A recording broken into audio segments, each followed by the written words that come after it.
Alhamdulillah, Alhamdulillahi dzil jalali wal ikram, alladzi a'azza bil Islam wa akramana bil iman wa nawwara qulubana bil Qur'an.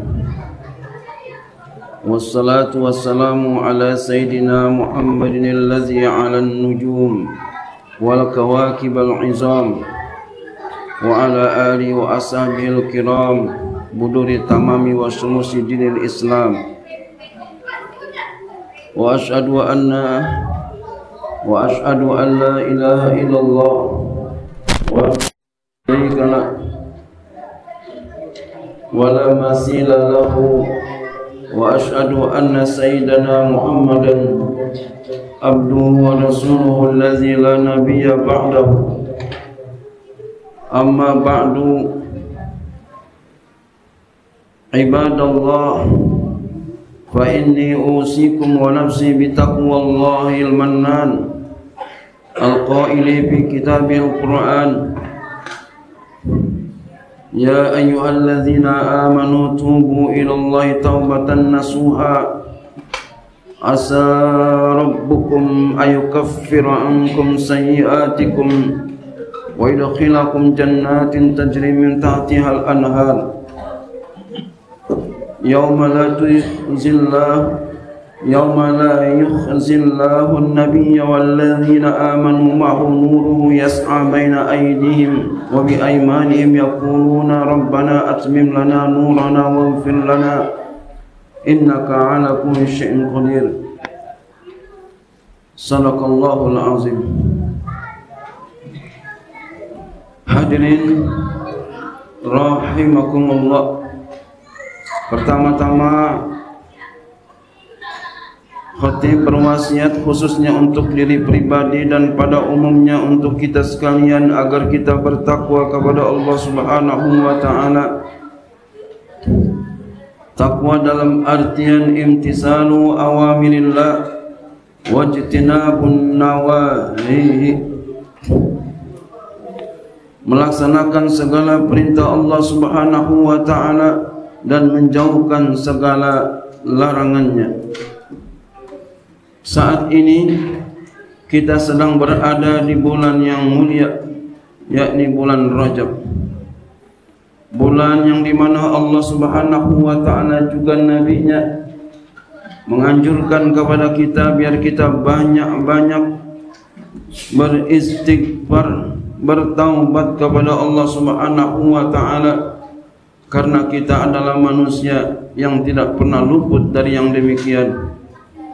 Maka manusia yang mulia adalah walaupun berlewat dengan dosa, tidak lupa untuk beristighfar dan selalu bertaubat kepada Allah Subhanahu wa taala.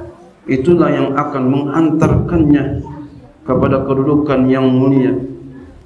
Mengakui dosa, mengakui kurang, mengakui banyak salah, lalu mau bertaubat kepada Allah Subhanahu wa taala. Nabi kita Muhammad sallallahu alaihi wasallam bersabda, "Man aktsara minal istighfari ja'alallahu lahu min kulli hammin faraja wa min kulli dhiqin makhraja wa razaqahu min haitsu la yahtasib." Siapa saja yang memperbanyak daripada istighfar, maka Allah jadikan untuknya dari setiap duka cita jalan keluar, dan dari setiap kesempitan jalan keluar. Allah berikan rezeki dia dari sekiranya yang tidak dia sangka-sangka. Dan Nabi kita Muhammad sallallahu alaihi wasallam juga bersabda, "Man istaghfarallaha fi kulli yawmin 70 marratan ghafarallahu lahu 700 zanbin." Siapa saja yang beristighfar kepada Allah Subhanahu wa taala setiap hari 70 kali, Allah taala ampunkan baginya 700 dosa. Ada satu kisah seorang ulama besar yang berbuat dosa langsung ditegur oleh Allah Subhanahu wa taala dan beliau pun minta maaf semaaf-maafnya kepada Allah Subhanahu wa taala.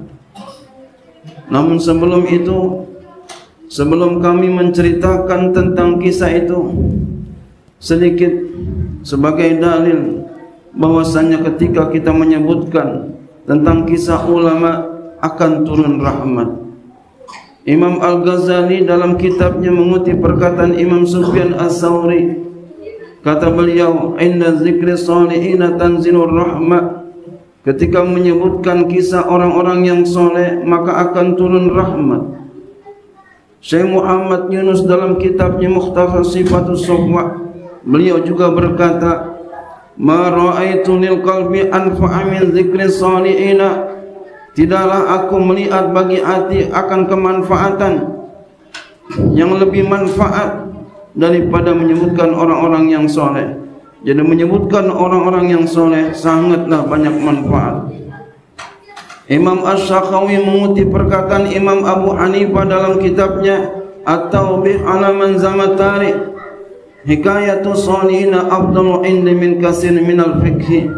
Menceritakan orang-orang yang soleh lebih afdal menurutku daripada banyak bercerita tentang ilmu fikih.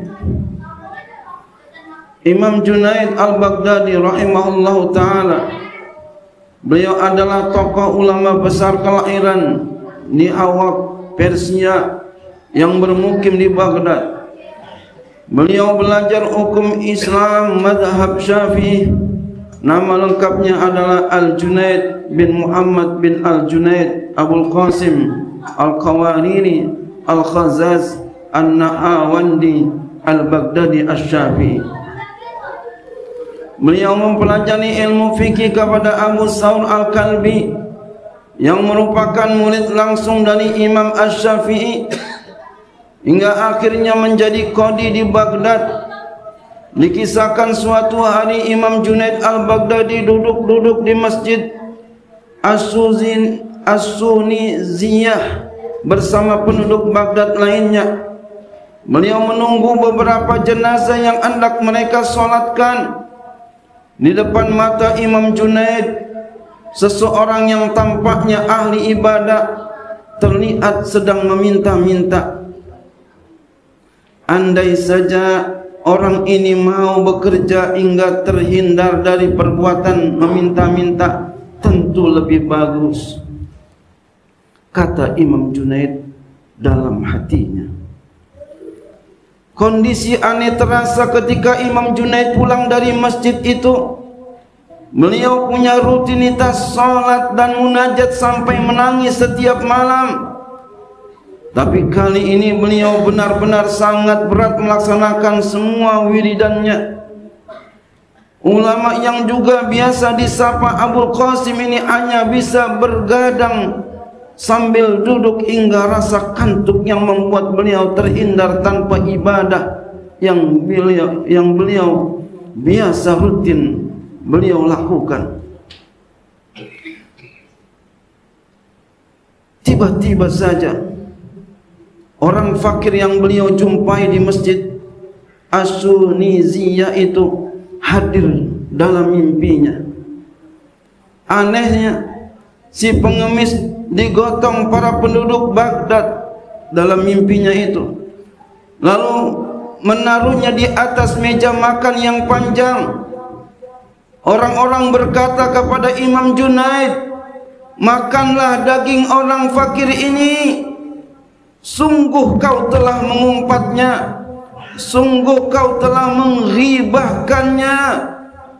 Imam Junaid kaget, atau bahasa Indonesianya terperangah. Beliau merasa tidak pernah mengumpat pengemis itu.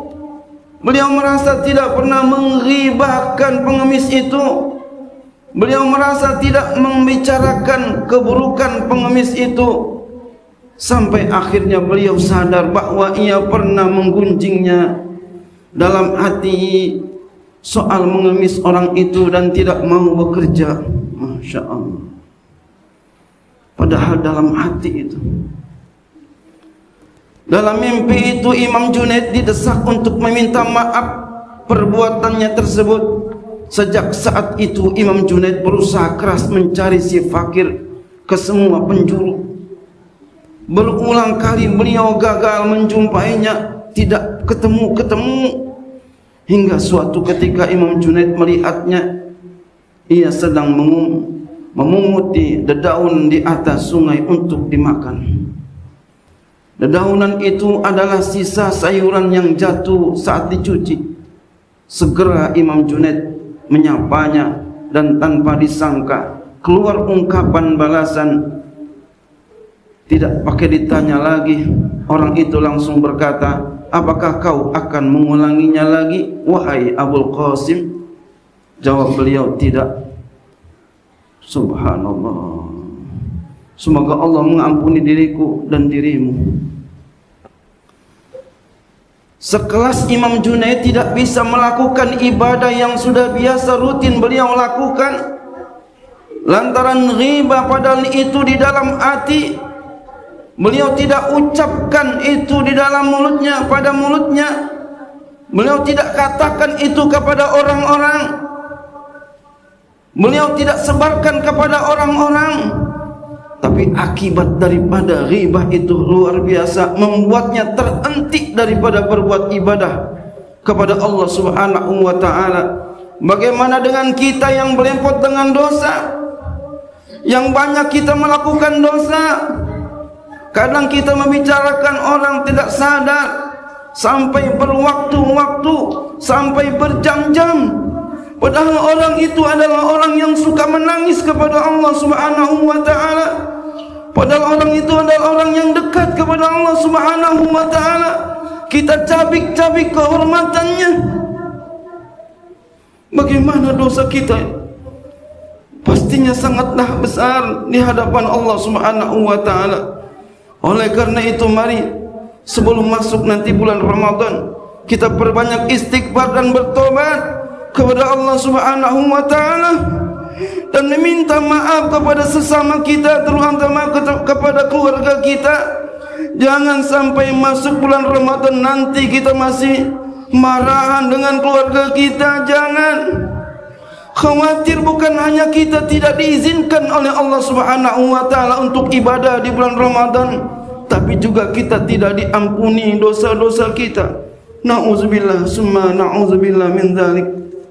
Aqulu qawli hadza wa astaghfirullahal azim li wa lakum fastaghfiruhu innahu huwal ghafurur rahim.